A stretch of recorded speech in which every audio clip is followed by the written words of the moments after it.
Hey, everybody.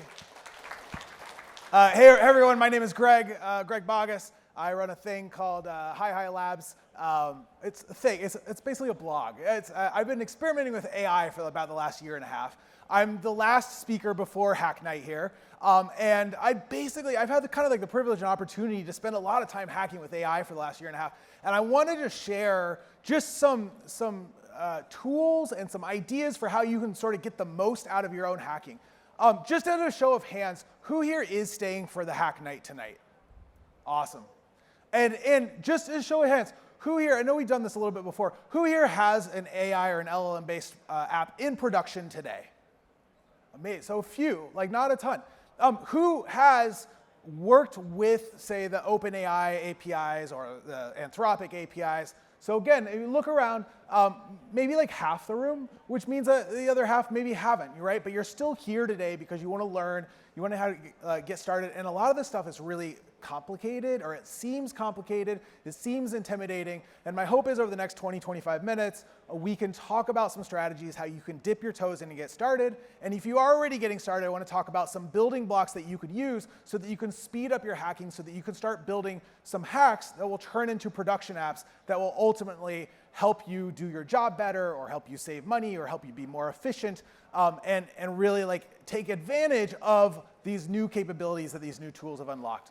Coding was back, in the mid 80s. And I felt like over the course of my career, coding got so much more complicated, and the barriers to getting into this stuff got so much more complex, and it felt like the juice wasn't necessarily worth the squeeze as much for beginners. Then I started playing with the LLM APIs, and it was the most fun that I had been having coding basically since I was a kid. It was the first time when I felt like I could just write a few lines and get just unlimited opportunity coming out on the other side. So then the question was, how do we use this stuff, right? There's obviously so much hype around AI, and I generally feel like there's two sort of, the way I phrase it is, the folks who feel like AI is just the next crypto phase, that it's all hype, they haven't used the tools. Also, the folks who feel like AI is going to take all of the jobs and take over the world, they also haven't used the tools, right? Like, these new tools give us new capabilities, but they are not all powerful, nor are they completely useless. And like Carter said, I just recently moved about a month ago. We're about 20 miles up the Hudson in Rockland County. I've lived in Brooklyn for 8 years prior. I love New York. We have 2 kids. It was time for us to move to the suburbs for all the reasons that people do that. I've lived in urban apartments for my entire adult life. We did 11 years in Chicago before, and then we've been here in Brooklyn for 8. We now live in a house. And for the first time in my life, I have power tools. And man, these things are so powerful. But I was like, what do I do with them? Like, I have a circular saw and a jigsaw, and then I have an oscillating saw, and it's like, well, they all just cut wood, right? And they're also like so much more powerful than the handsaw, but it's not like the circular saw is just going to like build the house for me or build the thing for me, right?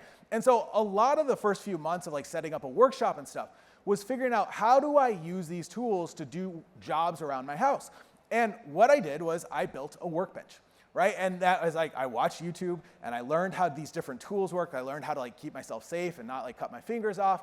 And I just started building small stuff. And from there, I started by having like this little toy project of a workbench. I started learning how to do other things around the house that were helpful for keeping the house standing and not growing mold in the basement and stuff like that. And this is sort of the approach that I think a lot of us need to take on as we start playing with AI and hacking with AI. And it's part of the reason why these hack nights are amazing, because they give us small little projects that are low stakes that we can spend time box, just a little bit of time to work on something to see like, how do we build, like what can I build with this? And as you work on those personal projects, you will find some applications that are productive. But you often have to build the toys first and learn what the toys are and build the small, low stakes projects before you start getting into the things that are going to save you time or get the promotion at work or allow you to start a business. So what I'd like to do over the next few minutes is show you all a few of my favorite AI tools that I've discovered over the last 18 months or so that I've been working with. And the first one is Cursor. Just a show of hands, who here is using Cursor today or has used Cursor? All right, just a few. This is so exciting. If nothing but this, I'm super stoked to introduce this to you all. My very good friend Ricky Robinette, also a former colleague at Twilio. He now runs developer relations at Cloudflare. He has an 8-year-old daughter. Her name is Faye, and they were recently doing some traveling. She was in the hotel room. He was showing her some cursor, and she actually might have. Yes.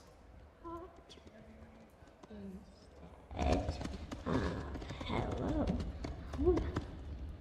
And then if I do that, then it will basically have some code, and it will apply it. Now I'm going to do Command Tab and Command R. And now, look, now it says Harry Potter. All right, so the full video here is 9 minutes. You can find it on Ricky Robinette's Twitter. He tweeted this last week. It has been viewed 2.5 million times. And his 8-year-old daughter builds, Faye, she builds a Harry Potter chatbot using Cursor. I can tell you she is not a professional developer. And yet she's able to not only build this chatbot, but she's able to center CSS on the page, which is an incredible feat for anyone, let alone an 8-year-old. And she's able to do this all with Cursor. So Cursor looks like this. Anyone here use VS Code? A few. All right, awesome. So look, as you all have seen, internet has been spotty, so that might determine whether or not we do this live or we just walk through pre-written code. And I just pulled up fast.com, and that's even spinning. So I think we're just going to walk through some pre-written code here. But the general idea here with Cursor, who has used ChatGPT or Claude to write code? Like you've gone there and you've written code, right? Okay, cool. So that's how I sort of started too. You go there, you write some code, you copy it into your editor. The thing that Cursor does, and I think this is really fascinating when you start thinking about building your own AI-powered tools, is they first and foremost, they bring the chat right here into where you already work. So if you're thinking about how do I build tools that will help my users that are better than, why would they use my tool as opposed to just saying going to ChatGPT or Claude, Cursor has been probably the most impactful tool on my personal development pace in 30 years. And the main reason for that is they have brought the interface closer to where I already code. And then this means that they're also able to use my code base as context. They're basically doing RAG here inside of Cursor, so that when I'm asking questions, it's not just giving me theoretical answers, it's actually using my code base as context for those answers. So we'll just see here. I don't know if it's going to work given the internet or not, but we're going to say write the game of life, use the console for the output. We'll roll the dice. We'll see if this goes. There's a couple different ways you can use Cursor. You can use the chat over here on the right-hand side. You can choose which LLM you want, or you can just run the code directly right here in your editor. And you can basically select big blocks of code. You can tell it what you want it to change, and then you can tell it, then it will actually make the changes. You're not copying and pasting and trying to manually do the diff yourself. So this is live. We'll see if it goes. I don't know. We're going to save this as Game of Life, and we will run this. We'll make this big, and PY. It looks like that I did not save that to the right place, so let's make sure I save that as. My apologies.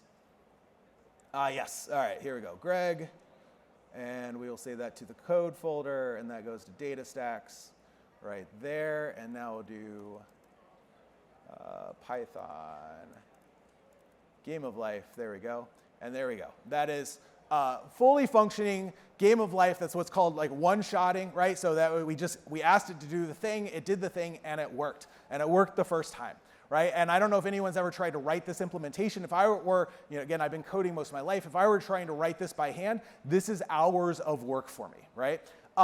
Now it ran on the first try. It did not get any errors. Let's just see if I don't know, man. Like we'll see here. Let's try this. Let's just introduce an error and save it. I truly don't know. Like, okay, so we got an error here. What this will do here is we get the error, and then we can just take this error and we can take this over here and we can drop this into the chat and say, I got this error. And sometimes, depending on how you do it, a little button will pop up to automatically import it over. And it's actually really good at identifying the errors and then coming back over here and then fixing it. So it has just found, this is obviously a pretty trivial error, but we are going to copy this. So it says simply correct the spelling on next generation. So we might even be able to say this, fix this error, and we'll just do it directly into here. And we'll submit the edit. And it will probably go through there and fix that. And so this is really powerful. And I want to talk just a minute about why is this so powerful? Because again, there's so much hype about LLMs. What is it about this use case and this workflow here that is so powerful when so much of LLMs are not fitting the hype that's set up with them? And I would suggest that it's a couple things. So one, the issue here is I think this workflow is really beautiful, right? And so one, there's a human in the loop, right? I am writing code. It did work right the first time, but I am asking it what to do. I am checking its input, and then I'm running it. Two, and I will say just generally speaking, most of the fully automated AI use cases that I've seen just are underperforming, right? Like they're just, again, that's the spot where they're not that good. But the places where I've really seen some amazing outcomes is with humans in the loop where you're using the AI to augment a human's work as opposed to automate a human's work. And Cursor is a good example of a human in the loop. Two, a big problem with LLMs is hallucinations. But what we have in code is we have a veracity check, and that's when you run your code. And let's just see if it fixed that. It did not. All right, so whatever. You guys get the idea. So you run your code, and then the code runs or it doesn't. And if it doesn't run, you get an error. And then you can take the error, you can push it back into the chat, and it will fix the error, right? And so I think that combination of a human in the loop plus the veracity check plus bringing the AI to where the user already lives and works and you can work with their data is a super powerful combination that you could probably take those ideas and start looking for other places where people are working with tools and you can bring those technologies and that type of workflow into there. Carter, I will just say, oh good, my timer's right there, fantastic. All right, I was rambling a bit there, I just want to make sure that I'm not going over here. So, all right, so very good, so that's Cursor. Second, LLM APIs. Some of y'all didn't, about half or so had not played with the LLM APIs, and I know it can be a little intimidating, and I just wanted to show y'all real quick what it looks like to hello world with one of the LLM APIs. OpenAI's chat completion endpoint is probably the most popular. In the last few months, Anthropic's Claude has sort of surpassed it in popularity, perhaps. Like I'd say it may be like neck and neck a little bit, and it's a bit of a horse race. There's also open source options. So Llama is a very popular option. Cloudflare has some hosted open source LLMs. I'm going to just show off OpenAI's endpoint here, just for the sake of it's kind of how I got started, and it's probably the most popular here. So this is what the hello world looks like. Let's just see. I don't know. We'll see if this works or not. We'll ask Cursor. Oh, one cool thing you can do with Cursor is you can add docs to it. So when we're talking about RAG here, you can actually come in here and you can ask it to do stuff, and it has access to Claude or to GPT-4o or whatever LLM you want. But you can also add context in RAG. You can add docs. So you can actually come in, and what I've done is had it scrape the docs for several different services that I'm using, right? And so I've done this with OpenAI. You can see I indexed it last night, so it has the up-to-date OpenAI docs in context here. So I wanted to say, write a hello world with, and I'm going to tag OpenAI's chat completion endpoint. Chat completion endpoint. I've already gone to OpenAI, and I have saved my my API key as an environment variable here, so it should be able to import that. And then I'm going to save this. We'll call this chat. We'll call it chat live because I already have a chat.py just in case this doesn't work. And then we're going to run that chat live.py, and it is going to, let's see here. So it passed, all right, cool. So it passed in this user message of say hello world, right? And then this came back and said, hello world, how can I assist you today? Let's make it just a little bit more interactive. We're going to say, make this interactive, take user input from the command line, and use a while loop to repeat the chat, to repeat the, let's say, interactions. I think it would probably know what I'm talking about, but we'll see how that goes. All right, and so it's going to make the edits. I'm going to click accept here, and you see now we have a while loop. We're going to get input from the user. The default here is 3.5 turbo. If y'all are unfamiliar, 3.5 turbo is like the old, you probably shouldn't be using that anymore. 4.0 mini is cheap, fast, and really good, especially compared to what we had 18 months ago. So we'll run this again. And now, does anyone have a question? What can we ask ChatGPT? What was that? When will you take over the world? Very good. When will you take over the world?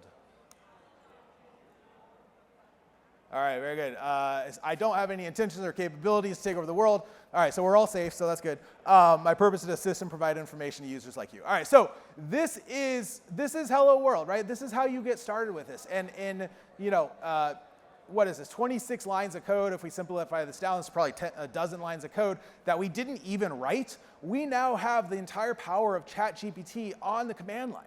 And one of the first things that I ever did was once I got this Hello World up and running, I have a 9-year-old daughter as well, and she wants to be an author illustrator when she grows up. And so she's been writing a lot of different books. And she came down, and we basically came in here and we changed the, I guess it's actually not in here, but you can provide what's called a system message, which is basically the overarching instructions for the personality that you want the chatbot to take on. And for the system message, we basically told it, pretend that you're the character, the main character of the book that my daughter was writing. And so then, she gave it a few sentences of description, and then she started chatting with this character that she had invented. And all we did is we changed one line of this Hello World code, and this went from this friendly assistant to now, like, my 9-year-old daughter is spending time typing in a terminal, right, and chatting with a character of her invention.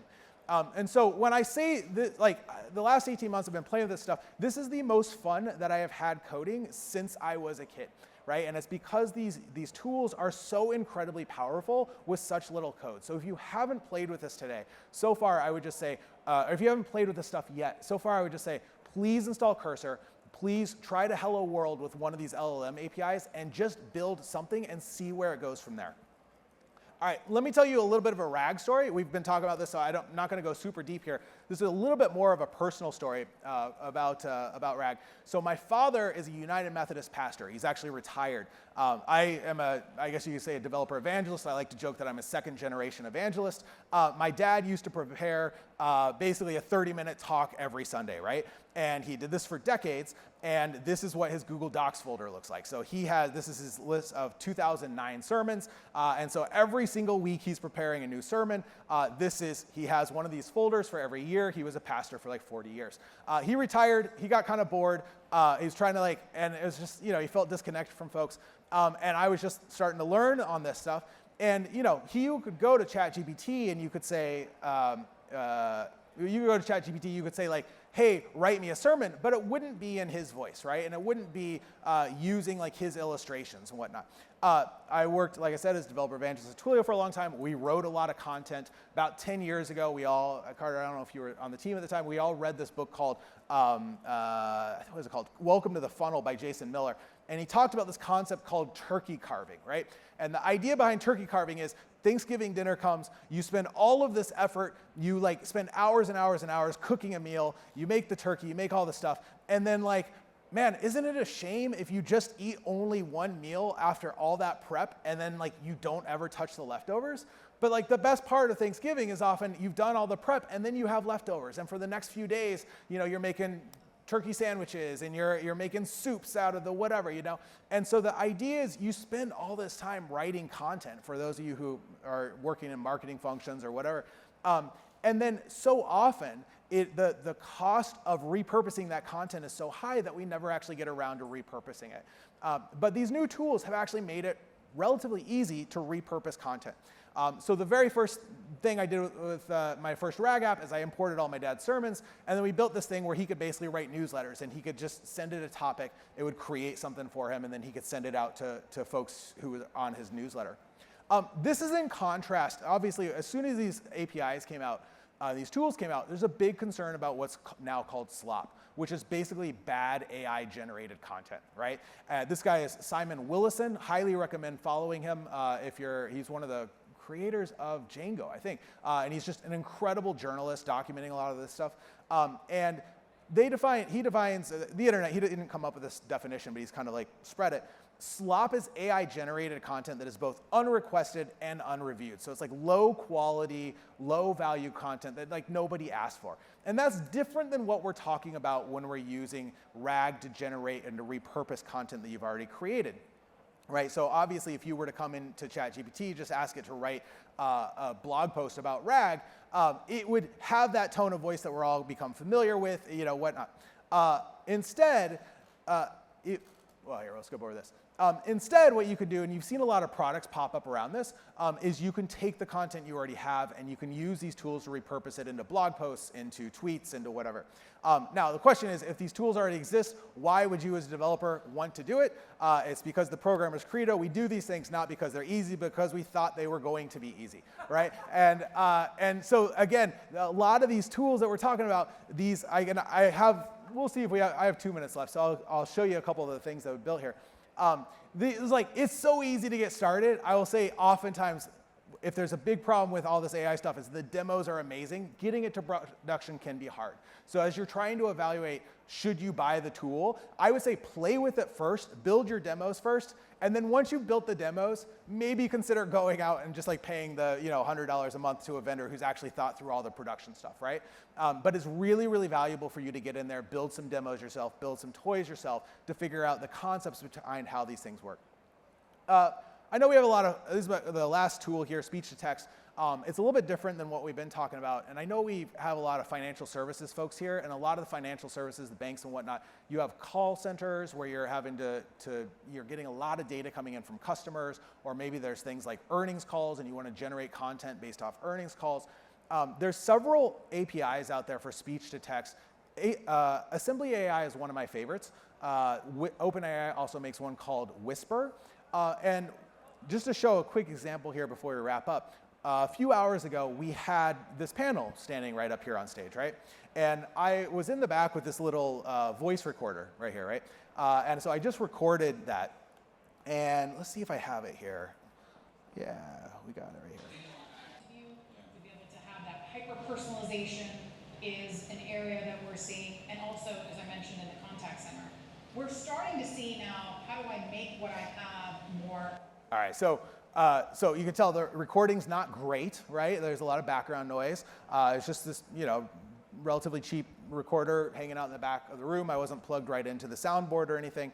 But I did take that WAV file and I uploaded it to Assembly AI. And I did this via API actually. So I had this script, and just in the interest of time, I will just show you what we've already written here.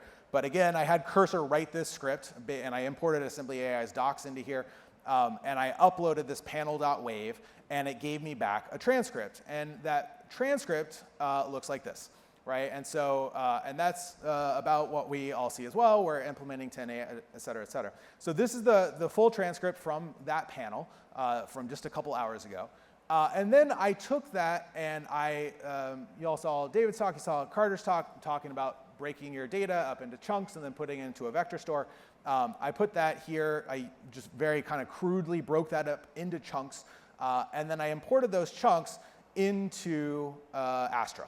So this is my Astra vector database right here. And you can see these chunks from that panel discussion right here in my database. And then I have a short little script right here that you can see will perform it's basically just expanding out that hello world from OpenAI that we talked about. And it will, before it does the OpenAI dance, it will take the query from the user and it will go look up and extract a relevant content from the vector database and then pass that content along with the query to OpenAI so that OpenAI then, you can see basically the prompt that I'm using is write a 500-word blog post based on the question of user input, use only the following quote, do not add any of your own thoughts, include portions of the quote in your response where appropriate. And those results are coming here from this RAG search, which is coming from Astra. So I'll run this. I'll be honest, the first shot here, like didn't spend a ton of time on it. It's not like crazy impressive results, but it works. And it's pretty crazy that it works and that you can have AI generating custom content based effectively in real time, right? Like you can effectively, from an event that just happened, you can do this. So we'll do this here. We'll call write.py. I want to say, tell me about hyper personalization. We'll see if that goes. And I believe if this works, the internet's playing nice and all my stuff's working, this is going to go retrieve the relevant snippet. It is going to then show me the relevant snippet. Yep, so here's the prompt that we're looking at. So you can see we're doing 30 seconds on Nemo. So yes, I worked at NVIDIA 10 years, et cetera, et cetera. So that's the quote from there, and then it's going to give me here a blog post on hyper-personalization, and it's going to include some quotes from this. So there's a lot of prompt engineering you could do to make this better, but hopefully, this is candidly, like I wrote all this code in the last hour or so, so as you're trying to think about what are the sorts of things that you can do at a hack night, or even if you're not staying for the hack night, just in like the hour or two after the kids go down and before you go to bed, there is so much fun stuff you can build right now. I honestly believe it's like the best time in history to be a developer with a little bit of free time and a little bit of curiosity. So I'll be around if anyone has any questions. Thank you all so much, and thank you. Woo! Give it up.